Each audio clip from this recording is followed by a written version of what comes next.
What's up, y'all? Welcome to Fight Club. I've got my friend Ian here with me. Yeah. His car was not destroyed, thank goodness. So he's going to be doing a full show with me tonight.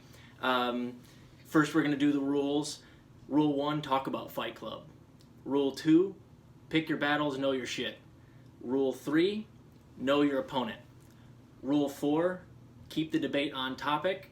Rule 5, admit when you're wrong. I'm Robert Durden. His name's Ian Berg. Feel free to follow me on Twitter, Rob_Beekner, B as in boy, UECHNER. You can follow me if you want to. I don't know if you know yours by heart. Yeah, mine is Ian_Berg. BERG. Yes. Yep, absolutely. So we're going to talk about a couple of things today. I'm super excited to get into it. We're going to talk about Texas and their power grid going down, and how the fact that they have allowed the free market to kind of take over their infrastructure for their power is a ridiculous way to run it, and that's why they're having the rolling blackouts that they are right now. We're going to talk about a couple of doofi of the week. We're going to talk about Candace Owens. We're going to talk about Rush Limbaugh, get his take on Rush Limbaugh, and we're going to get our takes in on Ted Cruz, of course.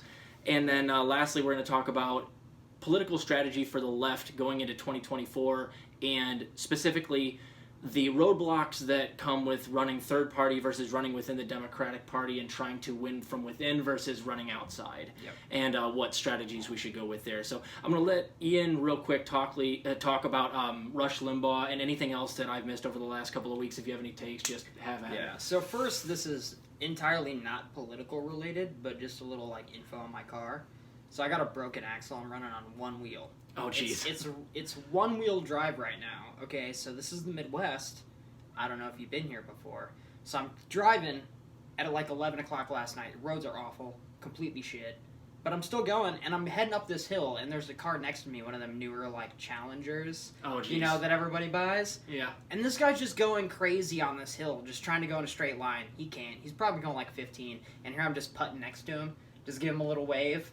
So I get it. If you want those cars, that's fine. But in Illinois, winter tires. No, it's a sheet of ice right now. Winter tires, preferably, if you're going to own one of those. I got a couple coworkers that have them, and none of them are having a good time. And my one-wheel drive car is just zooming past you, so be embarrassed. But yeah, let's onward to Rush. I'm not as nice as you. I think that we should celebrate his death, and we should have parades in the streets. We should raise our glasses, and I'll tell you why. So, I've seen this a lot. People go well, what about his family? I'm sure they're mourning his loss. And what I say is, I'm sure Joseph Goebbels' family was mourning his loss too. I'm sure Hitler's family would have been sad if he didn't kill them first. And so, not that I'm comparing him to Hitler, or that he's as bad or as good at propaganda as Joseph Goebbels was, but what I'm saying is, he would have segments on his show where he would explicitly name people that died of AIDS and be happy. I read that too. He would just push propaganda. He would try to turn people to where they thought that those lower than them were the problem. His ideas were toxic, and who knows how much damage he caused. So I'm happy he's dead. I wish he died 20 years ago. And that goes, but now we have a whole bunch of other ones. We got Ben Shapiro, who doesn't know what he's talking about, and he espouses just pitiful, awful ideas. Oh, we'll go after him plenty on this show. Don't worry. And, Charlie Kirk. Dave Rubin.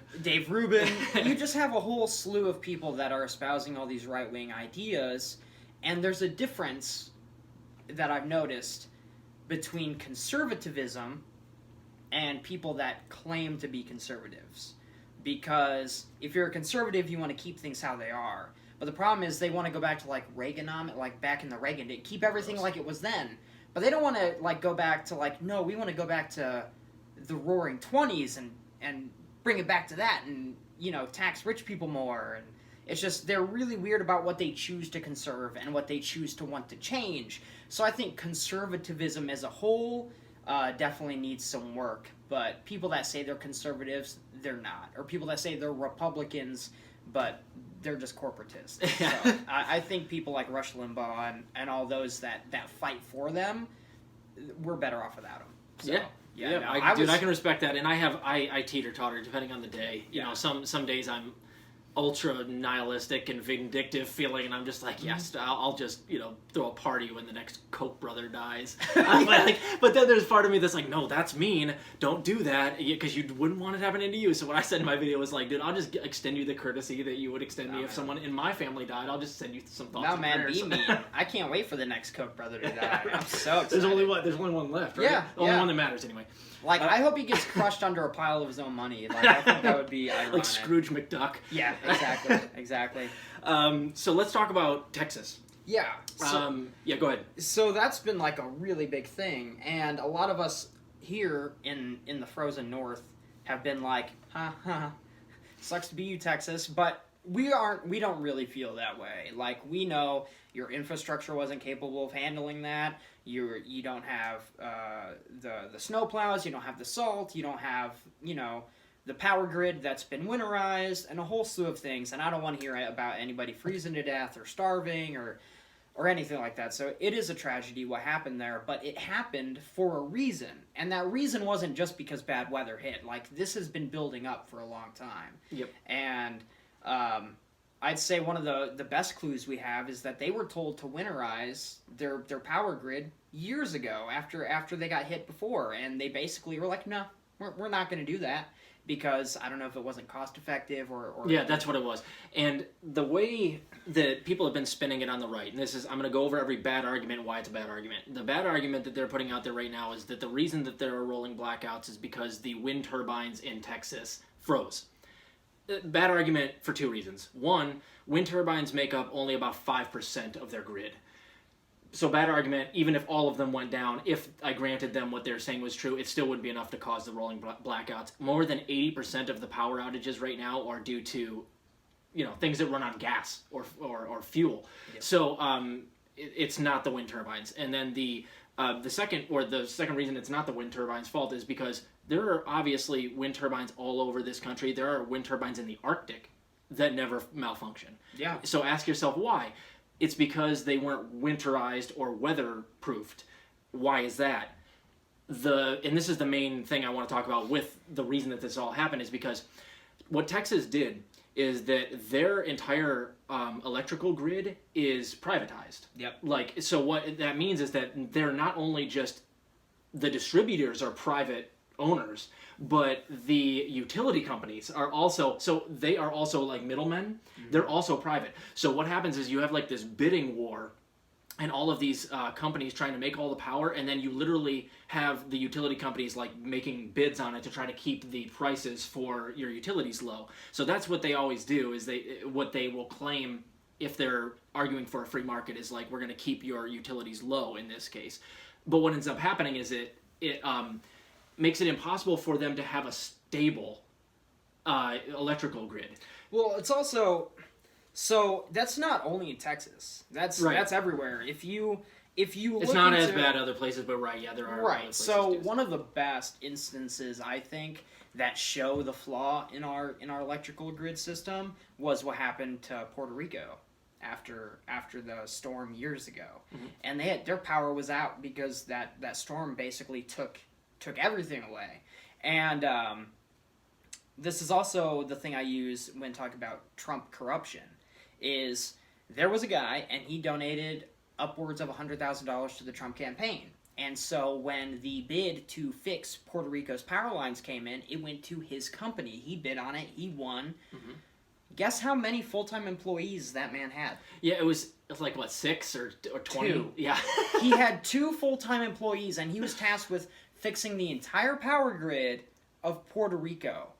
And I don't even know today, I haven't heard anything about it because, you know, the news carries on. I don't even know if they ever got 100% I don't think they have. Power back. There was a rumor circulating that Elon Musk was going to try to use Tesla to do it by himself. And I don't know what happened after that.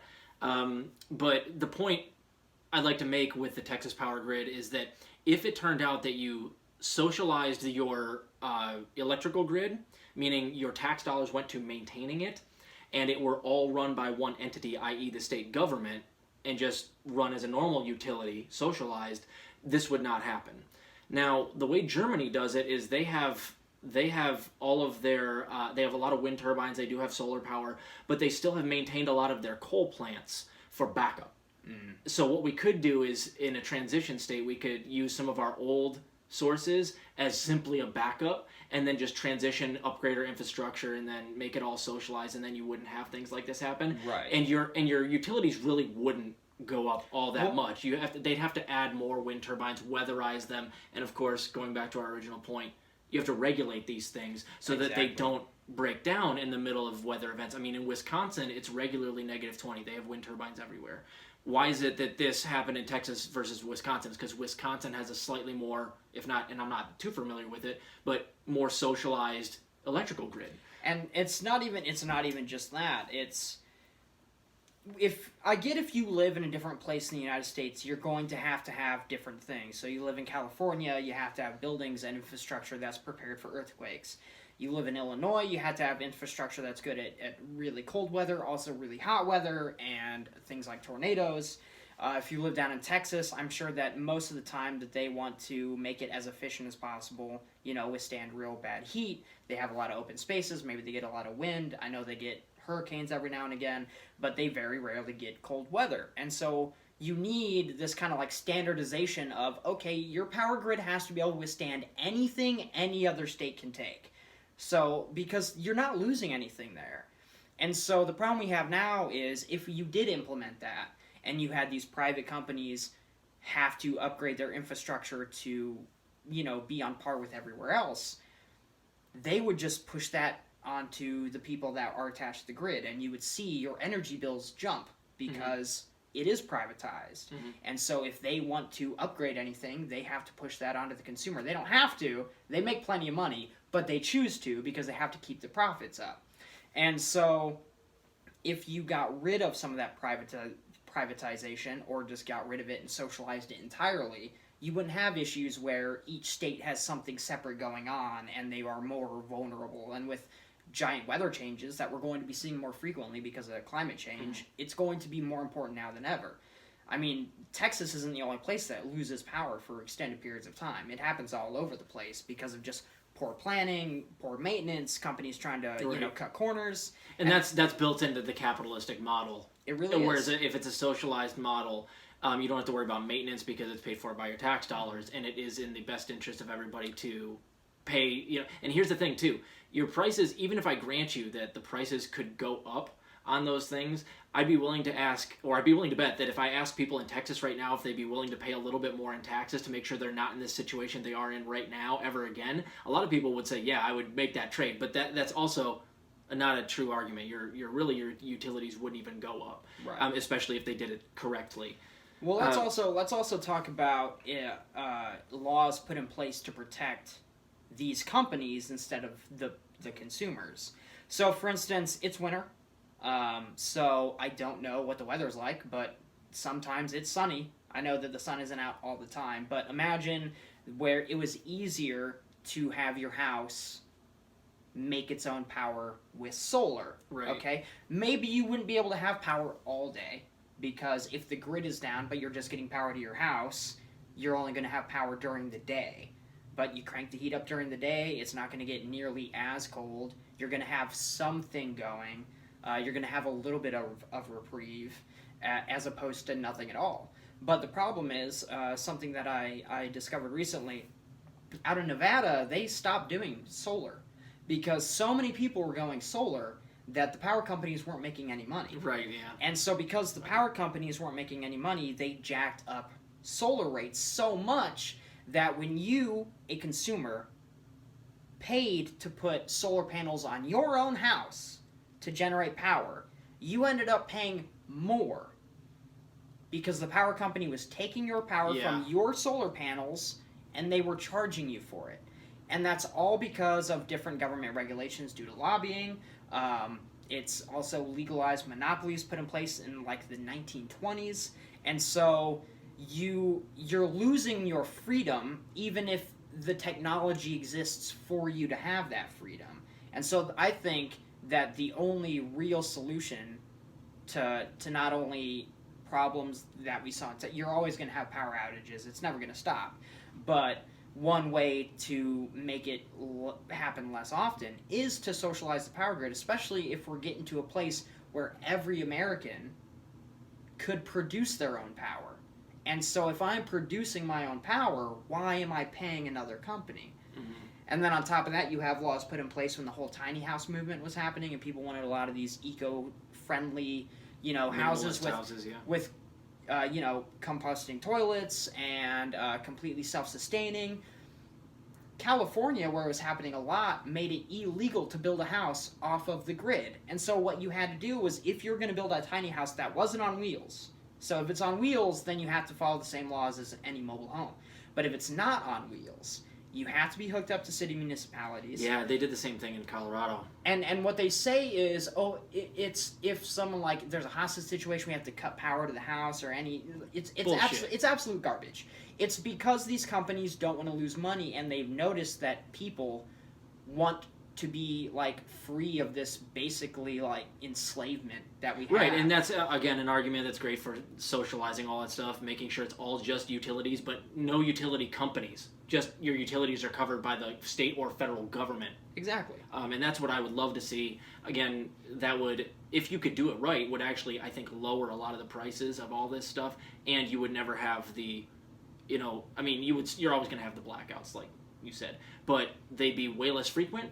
If we did the same thing with internet, and you had, for instance, socialization of everybody's internet, it's definitely better than if you had Comcast take over the entire country and you pay the government and they pay Comcast to take care of it all. Because they're just going to take their government subsidies and do as little maintenance as possible to get by, to make sure their bottom line is padded. Exactly. So, but if you just don't do that, make sure that the government runs all of that stuff, state or local, state or federal, local, you can make sure that your prices remain low and you wouldn't have blackouts in internet, blackouts in electricity, stuff like that. And if you don't want to go full socialization of electric companies, right. And I totally get that, but what you should do is go full socialization of the infrastructure. So, for instance, you have 3 different power companies. You can purchase power from whatever companies. Well, if one company builds the lines and they own the lines to your house, well, you're kind of screwed. You can only go to that one company. But say taxpayer dollars built the infrastructure and took care of the infrastructure, and you wanted to decide what company you get your power from, well, that's a different story. But with how things are now, the company owns how they produce the electricity, they own how the electricity gets to your house, they own like how it gets from the plant to your house, and on top of that, if they want to build something new, they push that cost onto the consumer, and then they also they legally can bump up their prices for any new infrastructure they make. So they're like quadrupling their profits by shafting you. And it's completely legal, and it's all due to rampant capitalism. It infiltrates everything, and that's going to be my argument, and I'll use other examples like that when I talk to your buddy. Yeah, and it's not true capitalism. It's right. It's they got this power from our government. So a lot of people would say, well, then you just have to give deregulation, and you can have more competition. And you think, yeah, sure, that might work, but in reality, it won't. Because what will happen is bigger companies will buy out little companies. You'll end up having one massive company, and then on top of that, if they've already built the infrastructure, then that company just says, well, I'm not selling a new company my infrastructure, so they're going to have a power plant, and they're going to have no way to get the power to you. Right, and I worry that that's what's going to happen with stuff like internet, is that eventually what will happen is Comcast, since they already have a monopoly on the market right now for internet, they simply just keep doing that until they own something like 80-90% of the market, and then the government just goes, okay, well, you already have the market, you've already put everyone else out of business, how about we just pay you, and you provide internet for everybody, but we're not going to regulate you, we're just going to basically, we'll wash our hands of it, we'll give it to you guys, and we'll trust that you're going to do the right thing because we're giving you money, and then they'll cut corners. If you've ever had Comcast internet, you know that if that were the case, they would make the argument, well, we're the best internet provider on earth. But then if you've ever had a Comcast internet, they're horrible. And if everybody were required, if that was the way that they did it, is they turned Comcast into a nationalized internet service that is private, We'd have horrible, extremely expensive internet paid Yeah. for by tax dollars. And another thing too is a lot of, like me, I'm older. You know, you're older, so we didn't grow up. Like, internet was around when we were kids, but it wasn't everywhere. It wasn't like Right. omnipresent like it is today. But the problem is, in the future, it will be. It will be, you won't be able to leave your house and walk anywhere without getting internet signal. And, you know, the city, I was actually speaking to a worker, they put Wi-Fi signals under a lot of these, busy traffic stops. And it can actually, like, read your IP address when you go through. They can use that to track different traffic, that kind of thing. Yeah, this is legitimate. Who supplies that internet? I'm sure it's a private company. Right, so yeah, your probably, taxpayer dollars are being given to a private company to supply the city with internet. And so I would be totally happy if Comcast wanted to still exist, but there was also, like, a government option internet where they have, you know, run of a lot of different, you know, infrastructures and that kind of thing. So they're definitely, with today where you have more people wanting to live with electricity, that's just a need anymore. And internet, you can't even apply for new jobs without Right, which is internet. why I would like to, and it's in my new Bill of Rights that I've kind of written for myself, I think that that's a human right, and that's where I go really far left compared to some people, is I believe that you can't function in society in America without internet nowadays. Right. And it actually benefit, if you want, you know, a talking point that I think would make sense to even Republicans or righties, conservatives on this, it's, if you want to compete in a global market, the best way to do so is to make sure your entire populace has an extremely fast internet connection. Right. Like, you want to compete with them to have the China? tools. Like, yeah, right. If you, and imagine how many seconds you get, how many days, how many eons you get per nation if you just give us all 5G and have it be paid for by tax dollars and no lapses. Right. You immediately, our efficiency as a people would go through the roof. So even as a conservative, it makes sense to utilitize internet. And that's why I want to do that. And a lot of people, too, be like, well, if the government owns internet, then they can do anything they want with your internet. Dude, they already do. They already do. And Comcast owns the government anyway. Patriot Act. Like, they NSA already is already see spying everything on you you. do. So, and shout out to the FBI guy that watches everything I do. right. I got emotional scarring going, bud. Yeah, I just look up weird shit just to fuck with that guy. And going off that last point, if you utilitized it and it were in fact like a federal government thing or a state government thing, then it's easier to regulate. Right, and you also have the Freedom of Information Act and that kind of stuff, to where you can find out what happens to your data, where that goes. And on top of that, if a private company wants that information, then you might be able to make it a little more restrictive, as opposed to now, where basically you sign a user agreement and you just have to say, okay, all my data you can have.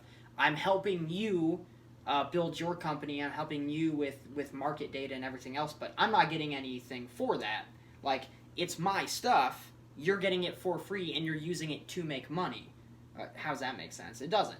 It doesn't at all. Nope, absolutely not.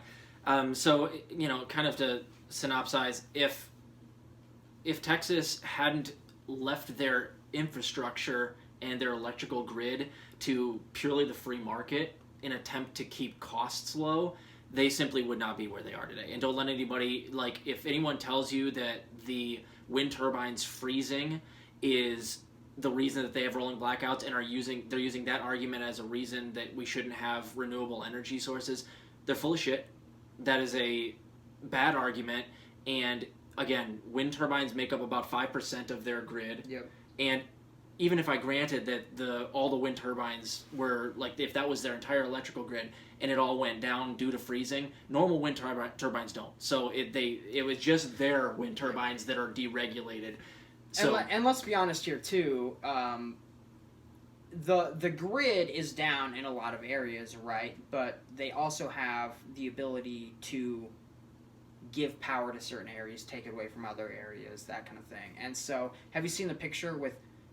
You look at Austin, all the skyscrapers are lit up, and none of the houses are. Now, I'm Really? sure some I have of not seen those. that. I'm sure some of those have generators. Like the hotel I worked at had a generator, and you want to make sure that if you have any areas like that, you have a way to kind of make your own power. But you also have to think, these companies, these private companies, power isn't completely out. They're still generating power. They just can't get it to all the homes. Mm-hmm. They're just not making enough. So who do they shaft? Of course, the poor people. Or the people in general. The people, but the big companies, of course not. Nope, they have nice, nice warm and toasty buildings to live in. Exactly. So let's move on real quick. We're going to talk about, just briefly about Ted Cruz.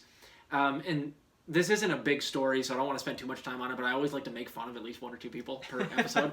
So Ted Cruz has gotten a lot of shit over the last 24 hours. Good. 36 hours, where he was going to leave while his state is this frozen winter hellscape where there are people dying and then no one has heat in their house, and like there's like bread lines and there's fuel lines and clean water lines and all that stuff. And he decided that it would be a good idea to pack up with his family and go on a vacation to Cancun. I love how Ted Cruz, like, one, everybody knows he's just like this spineless, shapeless, like triangulating guy, and he's just like, I'm just gonna say whatever my constituents want to hear, and he's completely full of shit.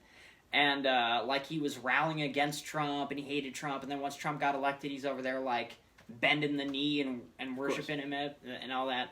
So, you'd think, like, if you really cared about the people in your state, you'd be like, fighting with the power companies, you'd be coming up with different ways to give people power, or at least create places that did have power where people could come. Yeah. Like, I like how Ted Cruz grew this beard. Like, you'd think, like, oh, he's probably out there, like, chopping down trees and bringing wood to people's fireplaces and helping them out, and he's just like, no, I'm out of here. I'm gonna go. It's like, my people are really cold, so I think I'm gonna go someplace really warm with my family, so it makes me feel better. Yeah, and the weird part is, like, his family don't even like him. No, they don't, man. And they especially don't now, because he actually came back after an enormous shitstorm landed in his mouth. He actually decided to come back after 24 hours, and then he, of course, walks his initial... or not his initial statement, but he like walked back that he was going to go for a week. He's like, I was never going to go for a week. I just wanted to be a good dad and drop off my family, and then I was going to come back and deal with the crisis. Yeah. But it's like, bullshit, dude. Again, this is a good thing. The societal pressure and social media pressure worked on him. It did. I mean, he didn't do anything crazy. He didn't legislate anything, but certainly, like, he is influenced, and it's nice to see that even a sociopath like Ted Cruz is susceptible. I don't think Ted Cruz is a sociopath. I just think he's a really spineless opportunist. Like a major super coward. Narcissist. Yeah, but I don't even think I think he hates himself as much as everybody else hates him. You think so? I think he cries a lot. He looks like a crier. Yeah, but the way that he's always like. Yeah, but that's neither here nor there. But yeah, I'm not for bullying, like, in school or, the disabled or just, like, regular people. But if you're in power and you are supposed to be representing the people in your state or your city or your township or whatever, then yes, bully the shit out of all of them until they do what you want them to do. If you're easy to ignore, why would they ever want to help you? Right, and that's why I say I have different rules for going after people in my personal life versus, like, celebrities or in my personal life, if somebody's, like, giving you shit, for me, you just fight them. But you can't fight, like, members of state, because then you get arrested. Yeah, it's like domestic terrorism. Yeah, so you can't just go punch Ted Cruz as much as you want to, so you just have to, like, verbally assault him and make him feel bad. Yeah, as best you can, and he is susceptible. It's good to see. The next doofus I want to talk about is Candace Owens. Just briefly, this was hilarious. She was floating the idea on Twitter 3 days ago that she was going to run for president in 2024. And she got so many, like, there were a lot of likes. There was over 100,000 likes, I think. It was like a pretty...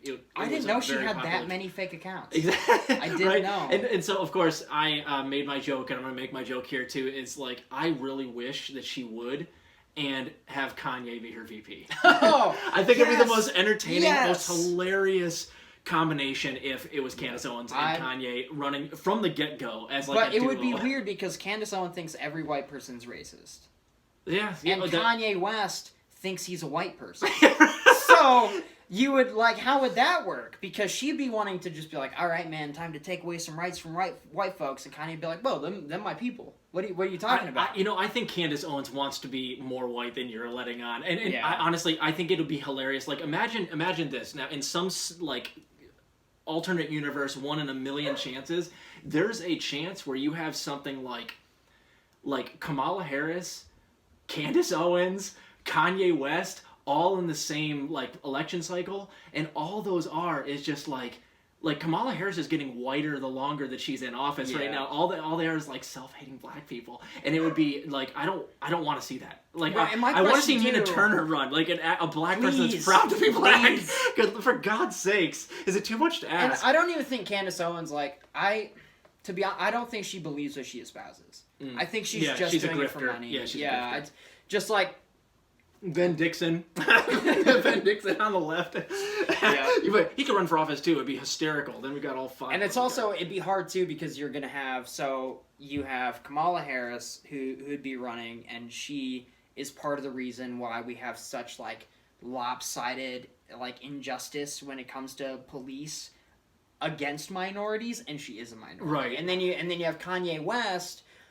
So a lot of people say like Trump's language was not divisive, but hate crimes against Jews and minorities and gay people and LGBT, they all went up while he was in office. And so you have Kanye, who's a member, he's a minority, and he rose to fame by being a rap artist and being from that culture, and he's loving Trump, and Trump is racist as hell. And you might say like he's never said anything.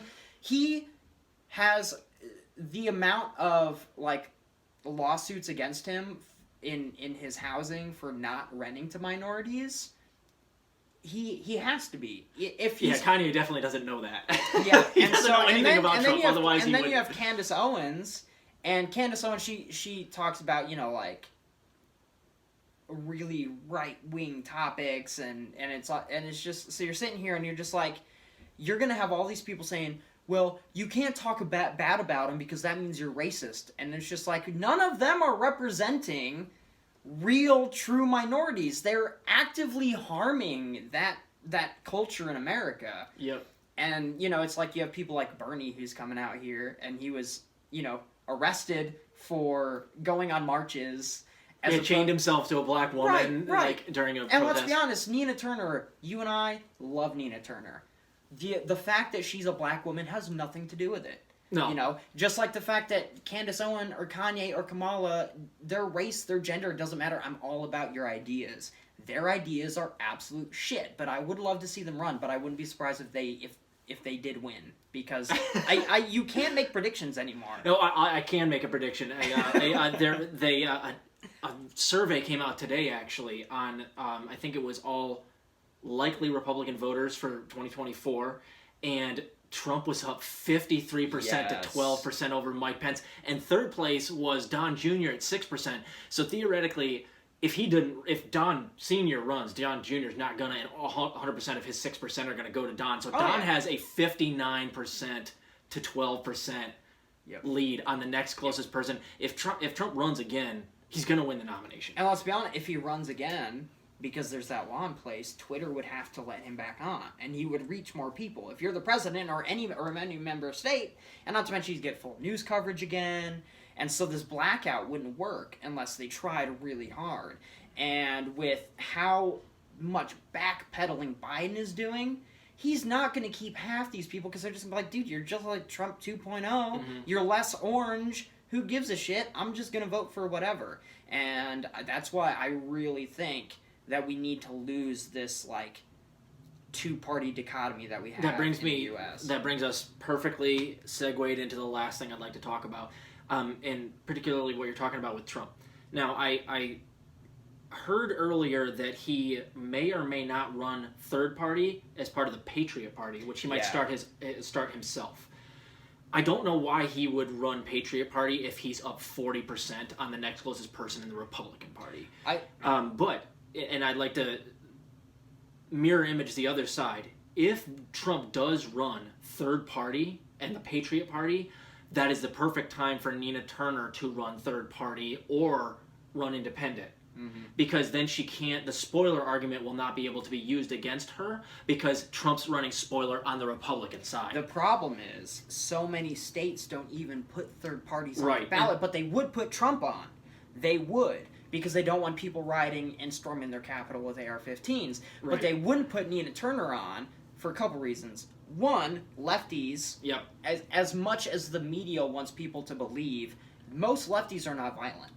And so you're not going to have lefties storming places with guns and trying to kidnap governors and throwing fits because someone they want is not on the ballot. I think we should. I think we should definitely let the government know that we are just as passionate as right-wingers, but unfortunately... We're more pacifist, a little more empathetic. And we think through things, too, so we're not so impulsive. It's not just that, we get tear-gassed. Yeah. Yeah, for real. Everybody else, if you're a right-winger, it's like the cop will, load the gun and point it, the beanbag and the shotgun's right at your face. And all you have to do is, MAGA, bro. And he'll be like, cop's oh, Barry? You're fine. Is that you? Yeah, you're fine. Oh, were you at the Klan meeting Saturday? I recognize the voice. I didn't, And so they'll just let him through, but then you come up and you're just like, hey, I kind of want everybody to have health care, and boom, right in the face. Yep. So let's break it down real quickly on the barriers to running third party. As you said, you have to get a certain amount of, you have to poll, I think it's 15% in 3 national polls to qualify for funding or debates, right? Yep. And not to mention, you don't get taxpayer-funded money like the Democrats and Republicans do. And you have to meet financial standards to be allowed in the debates, even, which I think is completely ridiculous. And here's the thing. We already know that if you meet said standards, all that the DNC will do, which is what they did to Tulsi Gabbard, which is just say, well, those polls don't count. Yep. Or they'll make up some other rule that says you can't make it even if you qualify. So even if you were able to...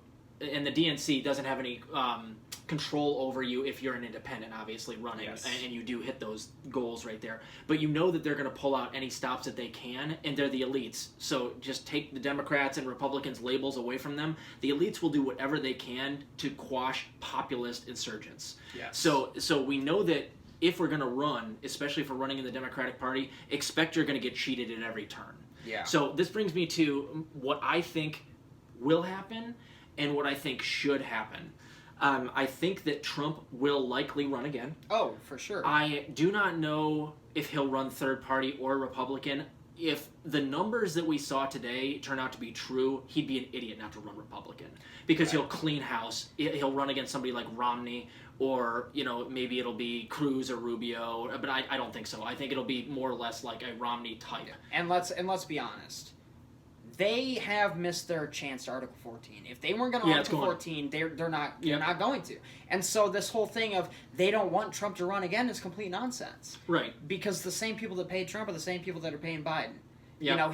His policies on corporate America are the same, and if the corporations and the lobbyists are making money, they're happy with whoever's They don't president. care if it's Biden or Trump, so they don't really want... It pays them to stack the deck and not have Trump not be allowed to run again. Because let's say that, theoretically, I've seen Tulsi Gabbard might run Republican. You might have some more people like Trump that are a little bit smarter, like maybe Josh Hawley would run. And if those people run and, they could take some of, Trump's steam and stuff like that, they could put a dent in it. If Trump has those numbers, though, I think at 50-something%, he should absolutely run as a Republican. He'd be stupid to run a Patriot Party because you will not win. Yeah. At best, you would destroy the Republican Party, which I'm sure he would love that too. And here's what I think will happen. If he does run Republican, he thinks he's getting cheated, he'll just threaten to drop out and run independent, or drop out and just run however he wants, and they won't stop him. Yep. And on top of that too, we also have to remember that a lot of Republicans didn't want him to be president the first time he ran, and the minute that it was looking like Trump, they all jumped on that bandwagon. Also, you have people like McConnell, and you have other people that come out, and they're just like, you know what, I was never a big fan of Trump, I don't really like Trump, I don't agree with Trump, but the minute he gets elected, they're all just going to jump on it. All of them. And so I don't think the Republicans are going to fight him if he runs again. No, I don't think so either. And what worries me the most about that is...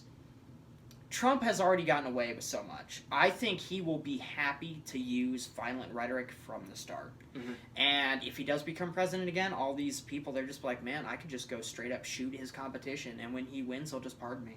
Exactly right, and that scares me too. And I also worry that if you have heard any rumors, he might start Trump TV. if he starts Trump TV, it might have enough funding. I've seen hundreds of millions of dollars. Oh, and we for don't. Trump TV, which means he has his own built-in propaganda mechanism that would put anything that any lefty could possibly imagine to shame. Yep. You could have all the lefties at once. TYT, they're not really lefties, but if you just had like Kalinske, David Pakman, all the big lefties. Well, let's be honest. If Trump runs again, TYT is going to swing left again. Yeah, maybe. Yeah, I mean, I guess. Yeah, they're basically Trump bad, Trump bad, Trump bad. Yeah. But let's say if Nina Turner ran and Kamala Harris ran, Kamala is so centrist. TYT would be crazy to follow her. I don't know. But maybe they will. They are making a lot of money. They're getting that Katzenberg cash. I wonder if they're trying to get if they're trying to move from being independent media to a network. Yeah, and that's what I speculated about that in one of my earlier videos. I think it might be, and if not a network, at least to occupy the niche that the networks that exist nowadays that will eventually become extinct in the next decade, they'll just take over that niche. And, I mean, they might say they'll be extinct, but, I mean, a lot of places held on when they were just bleeding money. That's neither here nor there. What worries me is that Trump will run. He'll have Trump TV as the biggest media propaganda or organization in the history of the United States. Bigger than Fox, that will basically just back him. They're not going to do news. They're going to just talk about Trump and how awesome he is. And I don't think we can compete with that. That's what worries me. But here's what I would do if I were Nina. And I've written to her twice. She doesn't read my stuff. But my ideas with her as far as strategy are thus, without going into all the detail. If you want to win, you have to have an enormous social media apparatus at your disposal. Now, that means Twitter. That means a podcast. That means other people's podcasts. That means, and this is interesting, I got an email from Nina saying, like, she's trying to gain a lot of followers on Twitter, but not just that. She's looking for recommendations of people that have lefty ideas, but also she's asking you, it's like, listen, if you're a lefty on Twitter, if I occasionally like throw you an idea via text message, could you tweet about it for me? Consider it. That's a great idea, because there are hundreds of thousands, millions of lefties out there with huge Twitter accounts that if you could just simply use your infrastructure that you have as far as like email addresses and texts and just be like, listen, do you mind tweeting for Nina on this or on this, that would be great. And that's how you're going to get something that can be akin to Trump TV. Right. But let's also go back and remember a couple things. One, they can shut down any hashtag they want anytime they want. And so we have seen lefties silenced a lot. And so a lot of these companies like Twitter and Facebook, they virtue signal, they pretend that they care about lefties or progressive ideas, but they don't. They're entirely corporatists. They shut down true left stuff more than they shut down conservative speaking points. And so if Nina Turner was getting ahead, I can see it being the media coming out and saying the same thing they did. Oh, Nina Turner's followers are sending mean emojis to Trump, and he's crying a lot, and it's sad. Two, Trump voters do not care about policy. They do not care if somebody's smarter than Trump. A lot of people are smarter than Trump, and if you've heard of any Trump debates, or any speeches, he talked about toilets flushing. He talked about tiny windows. He if you print out what he says, it makes absolutely no sense. And so I don't think they connect to him on like any other level than straight up emotion. That's all it is.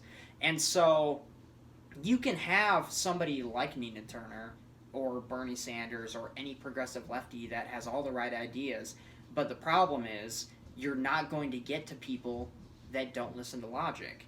And so you're really up against the big media that want centrists to win.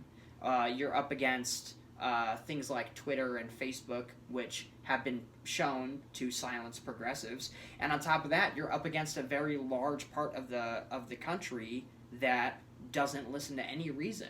Now, I'm not saying every Trump voter is completely too far gone and doesn't listen to reason, but what I have found is there is so much cognitive dissonance on the right side of the political spectrum that there is a huge amount of people that you cannot get to.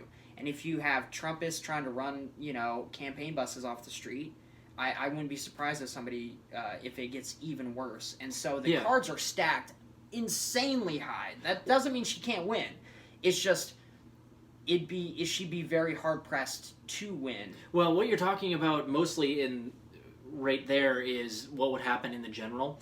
I'm not really too concerned about the general because once you've made it through the primaries, if she were the nominee, she's going to get the press she needs via mainstream media, even if it's bad, because they can't not cover one of the candidates. So what they would do is they'll just demonize Nina for great things, like, oh, she wants Medicare for all, look how crappy she is, and her ratings would skyrocket, even though they're trying to smear her.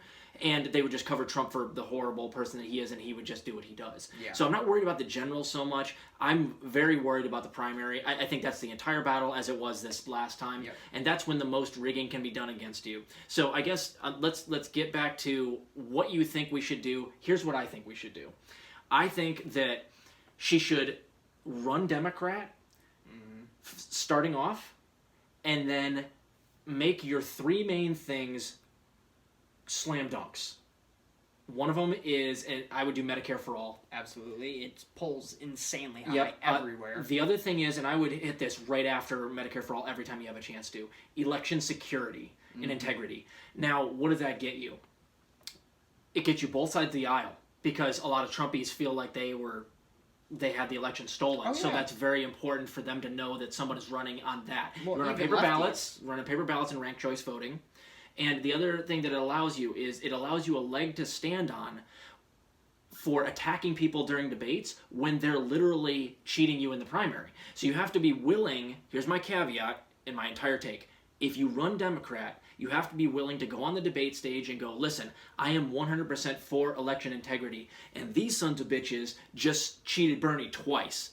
And you have to be willing to go out there. And here's what they're going to do. They're going to come and cheat me too. So here's what I'm going to do. I'm going to keep calling them out every time they cheat me, exactly how they do it. I have a crack IT team that's going to be monitoring all of the primaries and everything. I don't know if you can do that, but you can say it.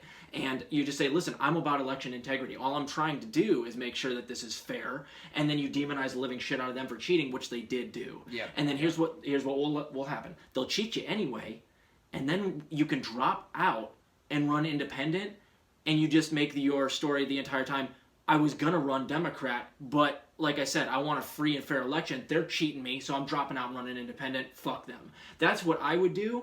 And here's the thing, man. Democrats, we saw this yesterday or today earlier. There's a new survey out that says that, like, 60% of people in America want a third party. Right, because they know, especially now, more people are political savvy now than ever.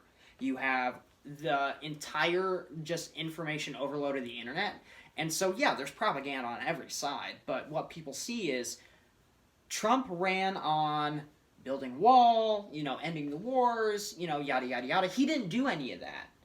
And so then you have people that are seeing through, like, oh, they could have got me my $2,000 checks, but they talked Trump out of it. So the Democrats said they were going to do it, and they could through budget reconciliation. Everybody's been touting about that. Most people know about it, and they're still not doing it. Yeah. And then you have Biden who says, oh, I'm not going to deport kids. They're deporting kids anyway. Yeah. And so what you see is Trump said he was going to do X and didn't. Biden said he was going to do X and didn't. They obviously do not care about me. They do not do anything they say they're going to do, so it doesn't matter who I vote for. I might as well vote third party. Right, and that means that now I think maybe the opportune time to actually run spoiler, and if Trump runs Patriot Party, the spoiler argument's out the window, because they've got a spoiler on their side, so therefore you can't be a spoiler on, because there's four people running. And if they rig the DNC primary, then what's going to happen is you're just going to get some other, like, Dick centrist in, and they're going to win. And so the next guy, because, I mean, Trump,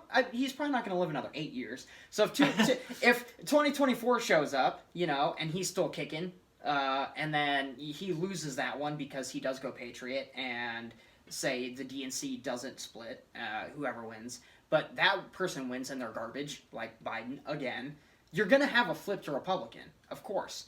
And so all that's going to happen is if the DNC rigs it again, and they get somebody in here who's basically a moderate Republican again, it's going to be even worse than it would be in 2024 if, I think if you catch, there's so much like pent up energy on the left, and Jimmy Dore showed it with the Medicare for All floor vote fervor. It's there. It's waiting to be wielded. If they cheat Nina and she's running on election integrity and she can prove it, which I'm sure she can. She'll have a huge podcast, huge Twitter. She'll be able to do whatever she wants, and she'll be able to catch them red-handed, more or less. Then what she'll do is she'll go, told ya, we need to make it clean. Fuck the DNC. Fuck the Democrats. I'm running independent. And here's my last step. Now, this doesn't have anything to do with election integrity, but what I believe could be the thing that actually puts her over the edge. Last step of the stratagem. So you run like that. When they do cheat you and you're running on those things, by the way, the third thing I think she should run is Green New Deal, by the way. No, I forgot to come back. So Green New Deal, Medicare for All, and election integrity. But if you do run on Green New Deal, you have to get out there and hammer at home the actual things in the bill, not this nonsense. It creates 20 million new jobs. It's going to get us off of fossil fuels. It'll save us from things like are happening in Texas right now. Get some victims of black lung, get some victims of fracking, like make people understand that it is a problem that does affect Americans, and it would be better to go green. As opposed to just letting the Republicans say, well, you're going to get rid of coal mining jobs. Well, they're going anyway. Right. You got automation. You got, just everywhere moving away from coal because there's more cost-effective methods. So whether you go green or not, the coal miners, it's done. It's out. It's over. Like, well, the millennials now outnumber the boomers. And millennials care very much more than the boomers about saving the planet. Well, because they're dying. And that is a recent thing. That flipped last year. Yep. So theoretically, 4 years from now, we'll outnumber them by a lot, and the millennials are definitely going to go for the person arguing for green energy and not the people arguing against it. Gen Z, too. Exactly. So I think it'll land harder at 2024 than it did the last two elections. So here's my last step. She gets all the way in, and let's say they start to cheat her, and she drops out, and that's a planned event, by the way. She expects to drop out. I hope that she understands that.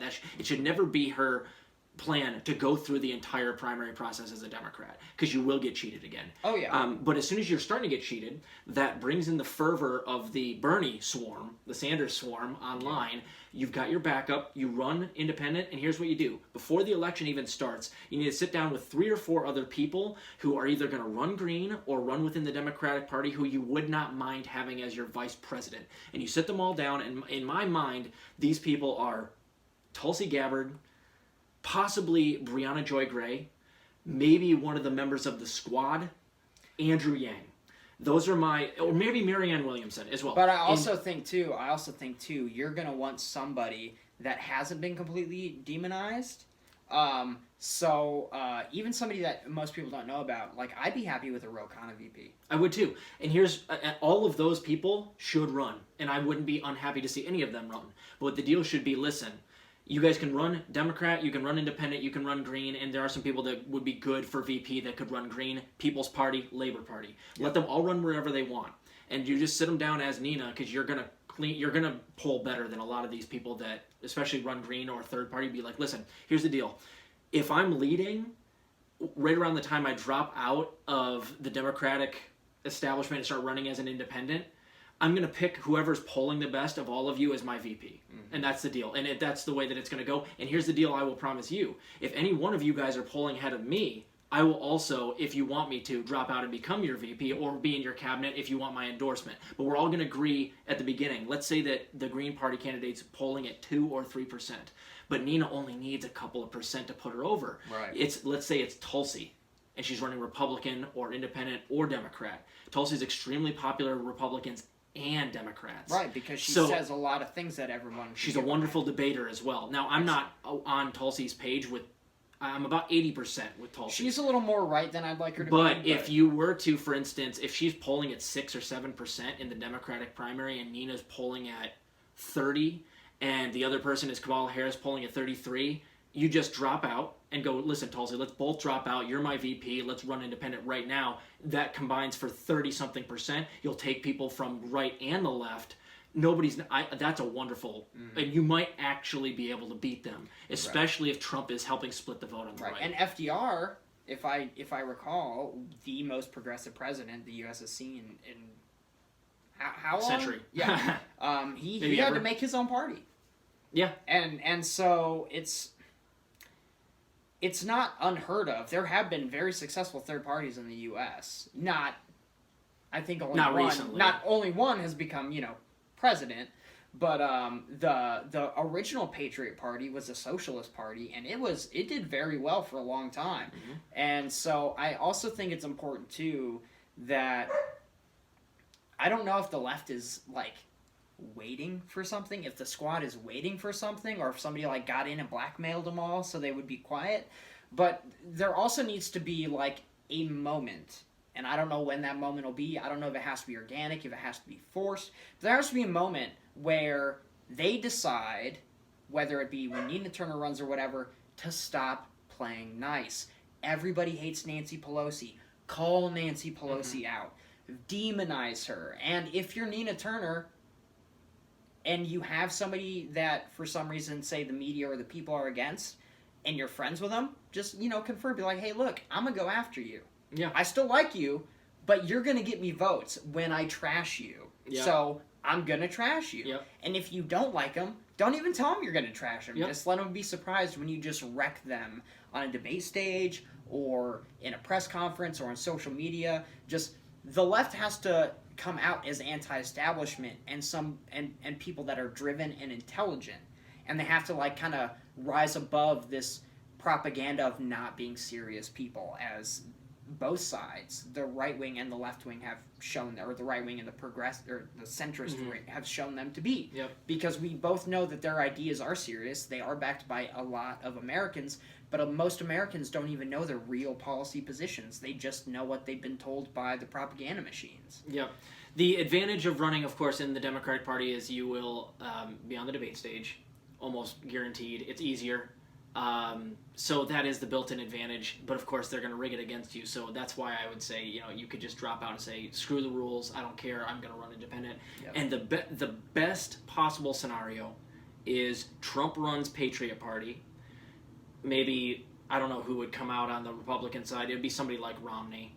And they're basically split, because if you don't think Trump is going to almost split, even running third party of the Patriot Party, you don't know how popular I think is. It'd be very close. I think more people vote Trump than they would Romney. Right, and so that's close. So, I mean, it might split the Republicans right down the middle. Spoiler arguments out the window at that point. So, Nina, I would just start running Democrat, or if you want to, straight from the beginning, just run independent. Just make sure you run a really, really anti-democratic, like, go after the Democrats anyway, and make sure that as best you can, you got to hit those thresholds. And if they try to cheat you out of the debate stage, you have to catch them and publicize it. And to get a lot of people on the right, because I know a whole bunch of people on the right. We live in the Midwest. They're all over the place. Yeah. A lot of them are like one or two issue voters, and a lot of that is cancel culture. Like, they are really big freedom of speech, and their guns. Yep. And so if you are coming out, you have to be like, I'm not going to take your guns. Regardless of what the media says, I'm not going to take your guns. And you also have to come out and you have to say, I also want to make sure no one's getting canceled on social media, which is a big problem for the left as well. And I think if you do that, you can get a lot of people that only vote. Like, I have a friend, and he only voted for Trump because he thought Biden was going to take his guns away. I told him it was ridiculous. Yeah, I told him Biden's not going to take Biden's a communist! But that's what he thought. And so if you come out and you straight up say, I'm not going to take your guns away, I'm going to make sure you can say whatever the hell you want, as long as it's not threats of violence or entirely hate speech. A lot of people on the right... First and Second Amendment, man. And I'm not saying enough to really, see a massive migration, but enough to give you a bit more wiggle room. And if she does run independent, and she doesn't win, but she gets enough votes to where an independent party can now get taxpayer money to fund their campaigns, then like the DNC that is kind of a success in and of itself. We don't want the Patriot Party to gain that. And also, if nothing else but that, and she were to expose the DNC for all of their shenanigans, then again, that would still be, even if she loses, the exposure would help a lot for lefties in the future. It opened people's eyes. So I think best scenario is Trump runs Patriot Party, Nina runs either independent or green. I think philosophically she's more green than anything. That's where I would be closest to any of the parties that exist today. But, it doesn't mean that that's the best strategy. Right. I still think that a lot of people call you hippies. Party, and you see hippie. And can't win. So independent is label-less. which is I like because a lot of people don't like the label Democrat or Republican, and it does and green really. Well, not to so mention, it's label-less, which actually I think helps a lot in a society so partisan and labeled as right. we are. And not to mention, the largest voting bloc in the states are independent right. voters. Yep, 40. It's like 40%, man. Yep. It's a lot. Yep. And if like all the independents were like, yeah, if somebody's running 37%. independent and I'm voting and I'm an independent and I vote for the independent, they win. Right, and it's like you don't even have to take all the independents. You're going to take plenty of the young Democrats, and if you run with a decent VP that at least appeals a little bit to the right, like Tulsi, which I think that's the most weaponized duo for winning, is Turner-Tulsi, and that's for the fact that Tulsi appeals across party lines, but it's also for the fact that Tulsi is one of the best debaters ever. She ended Kamala Harris's campaign. If it weren't for Joe Biden, Kamala Harris would not be in the office right now. Oh, don't talk about that. But that VP pick pisses me off more than anything. We're not going to get into it. We don't have time for it. But Tulsi stoved in. I mean, she literally cleaved Tim Ryan's head off his shoulders in the first debate, and then she destroyed Kamala Harris either in the second or the third debate. And they wouldn't allow her to talk to Kamala Harris after that because they knew she was going to embarrass her again, and she's a media darling with the mainstream media. I know this makes me sound more... Well, I am a huge nerd, but this definitely makes me seem like even more of a nerd. But, like, I've seen less brutal UFC fights than I have when Tulsi was on the debate stage because she just wrecked everybody. And that's why I think she looks the part, she talks the part, she's a good debater, she appeals across party lines, and I'm still... like 80% on the same page with and they're young. Right. Everybody's tired of these old people that are running, and they grew up in a world that doesn't exist they're anymore. both of color, and they're both female as well, which if I'm not about, that type of politics. But it is But it does help, and a lot of people do care about that type of thing, where they'll vote for the first black female president on that basis by itself, which is advantageous over, like, Bernie, for instance, who is crippled in that way. Because you're gonna have more people that want to vote for a black woman than would vote against her just because she's simply and Tulsi looks the part too, and I would love to see Nina run with Tulsi, and then if Tulsi can learn a little bit, be pushed a little bit left while she's VP, run for president. Give us 16 years of Turner and then Gabbard. We'll be in a great place. Right, and also not to mention, if you look through history, a lot of very successful periods were ruled by women. And I'm not like coming out here and being like men, women, feminist, yada yada yada. I'm just saying, like, can we get somebody in here who's not like a senile old dude that's a bit racist, because we've had that forever. and then you do it, and then, like, you know what the Dems will do, right? Is they'll go, oh crap, man, we're gonna have to run against a couple of like women of color here. If it turned out they had to like come up with a duo that they would run against Tulsi and Turner, I'm guaranteeing you it would be Kamala Harris and Pete Buttigieg. And what they will do is they'll go, well, yeah, we kind of got a black girl, and Pete Buttigieg is kind of a woman. And they'll just be like, well, that's close enough, right? Give us credit. That seems like such a democratic thing to do, and they'll absolutely play that type of politics, too. No, and like, honestly, Nina you Turner's... don't vote for the two women of color. We've got a gay guy and a woman of color, so we're more diverse. Right, and on top of that, too, I think that they're going to rig it against me argument would even be better if Buttigieg was running, because the whole Iowa caucus debacle. Oh my God. For sure. And she would just ram that home all day, every day. Yep, like, the Shadow Inc. App. Yep. Talk about Shadow, just like when Trump was running. What about the emails, Hillary? Just run on that. That's all you have to do. And you know that it's been proven now, so, like, you know you can get him specifically on that, but, of course, she could point out what I call a coup attempt, it actually happened, when Obama called, what was it, Amy Klobuchar, Pete Buttigieg, and had them drop out on the same day to get behind Biden. He does not do that. Biden doesn't win, and Bernie is our president right now. So that's not against the rules, but of course it's super shady. Like, you would never see anyone else doing that, and certainly not a group of people agreeing to drop out like that unless it was against Bernie Sanders. So, I mean... I don't want to bash on the Dems too much, because I know they're gonna. Yeah, you do. Don't lie. I do. But like, I don't think they'd just be like straight up, well, we've got a black woman and a gay guy, so we're more diverse. But you never put it. I can't put it past them, because there's so much on that type of politics, man. Yeah, but if you look, I don't know for sure, but I'm pretty sure that if any politician has ever made out with another woman, it's Tulsi Gabbard. If If you think for a minute, like, she don't, like, I could see Tulsi be like, okay, yeah, Buttigieg is gay, but, like, I'll make out with a woman right now. And just imagine for a second, and this would not happen in the primaries because you don't have VP debates in the primaries, but imagine that Tulsi were to debate Pete Buttigieg, she would demolish him because his one thing that he always talks about is, like, being in the military, and she's like, "What? I've been in the military longer than you." It would take his only leg to stand on. They and really she would just have to cudgel him they over that. really just have to not even address that. Yeah, because they both just like, well, I was in the military. And of course, he was in the military and doesn't want to get out of Afghanistan or Iraq, whereas she's been in the military a lot longer and is like, yeah, we definitely should. Although I'm really tired of hearing her say, my brothers and sisters. Oh, it's so annoying. She says it over and over. She is very practiced, and she does sound like a politician. But right. I think she can break out of that a little bit, and I don't. Yeah. That's not the worst. And you don't have to. It's good to have kind of that because Nina Turner doesn't sound that at all. Exactly, and she's that's her huge advantage. She's shooting from the hip, like just being passionate herself. Which I love, and that's what the Dems need, because that's what Trump was. And look how riled up he got his base.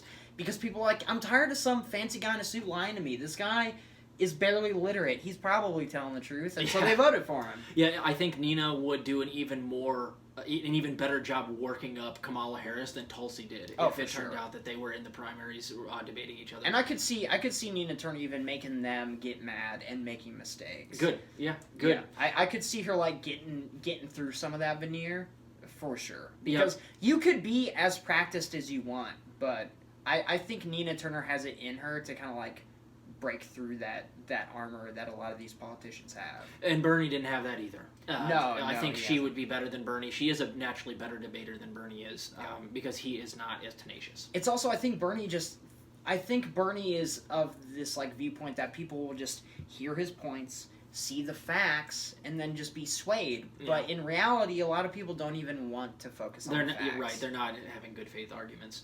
And Nina's not going to make that mistake. And she is not going to make the mistake that the squad made and make friends, which is why with Pelosi and Schumer and all those guys. They need to turn and just immediately just be like, you know what, I'm done. And start attacking. That's what the Tea Party did. And look, it moved the entire Republican Party to the right. Yep. And so they just need to start baring teeth, man, and actually going to work. Because I don't know what's going on, but they haven't really fought for anything since Biden got into office. No, and I don't see that changing. I hope when Nina, if, knock on wood, she gets in 2022 in a Congress, that'll change. But, I mean, we might lose the House. And that means we could lose everything with this Biden. What are you going to do? So anyway, we're a little over now. But is there anything else you wanted to talk about tonight? Just briefly, closing statement? No, not really. Just that I think if you do listen to this or you know people that are, kind of into politics or whatever, just hammer home the fact that you do not always have to vote red or blue. That is the biggest problem right now as opposed to money in politics. Like, the biggest problem we can control is convincing the people that we know and we care about that you don't have to, let yourself be brainwashed and think that your vote doesn't count if you vote for another party. Because nobody likes the Democrats and most people don't like the Republicans.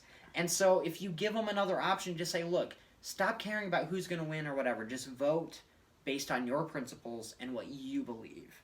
And if everybody did that, we would see massively different elections. I think it would be the ideal situation for Trump to run third party and Nina to run third party. Both of them hit the 15% threshold, and then we have 4 people on the debate stage, and 2 of them are in there to knock the House down. Oh, yeah. That's a good thing. So that's my ideal situation. I hope Trump runs again for that reason alone, and I hope he runs Patriot Party for that reason alone. That's all I've got to say.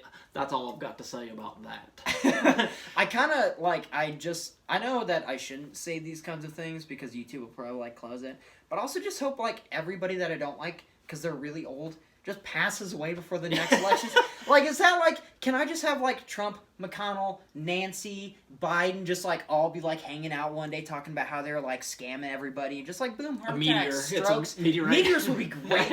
Because then you come out and that was just the will of God. But if Trump dies before the 2024 election, it's going to be much harder for Nina to run and win. She'd have to stay within the Democratic Party, which means she almost certainly would get cheated. So I'm okay with Trump living long enough to open a door for somebody on the left to run. I want Texas to secede. That would do it. I want Trump Just to that by become the itself. president of Texas or the Trump king land. of Texas. All the Trumpists can move to Texas, and then like we'll be fine. We'll Everybody's be good. happy. Everybody's happy. They have their king. Until they end up invading, but like we'll just build a wall. We'll just build a nice wall, and then when they want to come because their economy is shit, and they're paid like $2 an hour to work on oil fields and riding cows. We'll just be like, no. Or we can put them in cages at the border. Yeah. They're for cages at the border. Yeah, We'll just put them in cages just like they were And for send them back. for Mexican people. Yeah, no, I think that'd be Those great.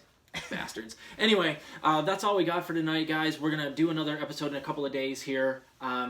We have been getting snowstorms, but I don't think we're gonna get any more snow. It's just gonna be really cold, and then it's supposed to thaw out in a couple of days, and then we should be right back on track. Yeah, let's be honest. We're kind of used to it. Yep. Tomorrow I'm going to be talking a little bit about Ro Khanna's new legislation, the Stop Cheaters Act. I read about that today. That's pretty cool. And we're going to be also talking about, what's the last other thing here? Oh, I can't remember. I don't have it over here. I'm blanking on it right now. We'll make something up. Yeah. But that was really cool. Ro Khanna introduced a piece of legislation today that's really awesome for raising a bunch of money off of taxing the wealthy. So keep fighting the good fight out there, guys. Thank you for being at the show. I'm Robert Durden. It's my co-host Ian Berg. We'll see you next time.